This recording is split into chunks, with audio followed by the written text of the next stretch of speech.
My name is Jess Domain, and I'm a singer-songwriter based in New York City. When people first find out that I'm a songwriter, they always ask me how I get my inspiration for my work. And I thought this Draw My Life video would be cool for the Pokemon fans around the world because my next song is going to be featured in Pokemon, the movie Genesect and the Legend Awakened. I like to do things my own way, and I thought that the Draw My Life video could be Draw My Song, because songs have lives of their own. So every great song that you hear on the radio, on YouTube, and in the movies really starts out with the songwriter's life experience up until that point. I know that personally when I walk around the streets of Manhattan, I'm constantly thinking about song themes and titles and cool lyrics and concepts, and how to bring them into a song each day.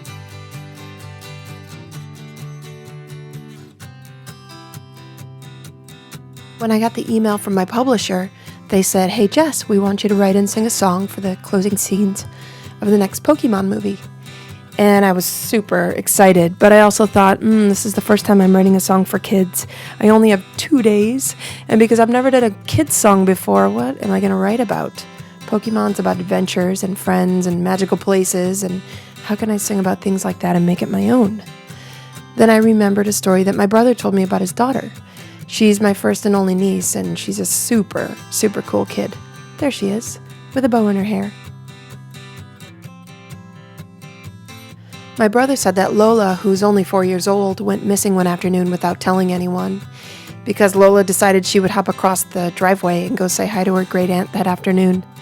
A few minutes later, my brother found her next door, and he said, "Lola, you are not allowed to leave the house without supervision. Why did you leave without telling us?" And Lola said, "Well, I didn't tell you because I'm a ninja."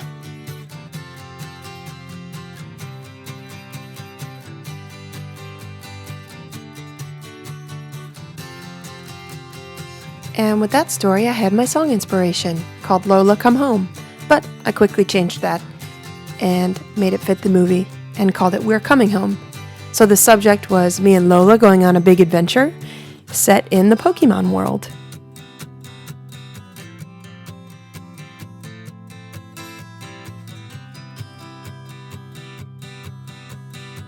There are a few song structures that are used in pop music. Here's one: verse, chorus, bridge, chorus, done. I knew that I wanted to do something similar, but it had to be a little longer because we had so many adventures to go on. So we've got Adventure 1, Adventure 2, all of the choruses, different twist on each one. The bridge, the melody changes up in the bridge. Come back to verse 3 to tell everybody about all of our adventures, and then we finally go home. So once you get the song structure down, really it's just about becoming a poet and describing the world that you see in your mind. So I thought about this cool planet, and I thought about looking at the planet from the moon. So Lola and I were sitting on the moon and hanging out with the stars and looking down on all of these different planets from above and just enjoying this big adventure, going and seeing all these places we had never seen before. And then all of a sudden we say, "Hey, wait a minute, what's down there?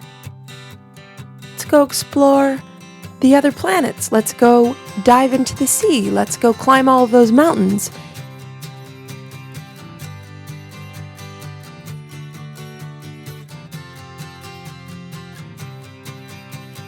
And then, at the end of our very, very long journey, we make our way back home.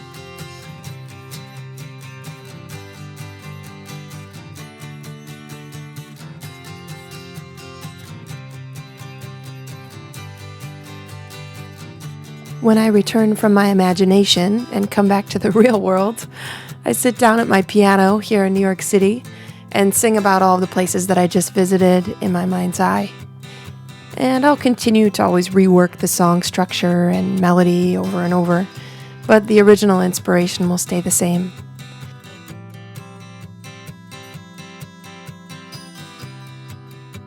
So the song We're Coming Home is such a special one to me because it started out as a funny little story about my niece Lola being a ninja. And through this process, I learned that ninjas make the best adventure buddies. And now I get to share our adventure with people all over the world.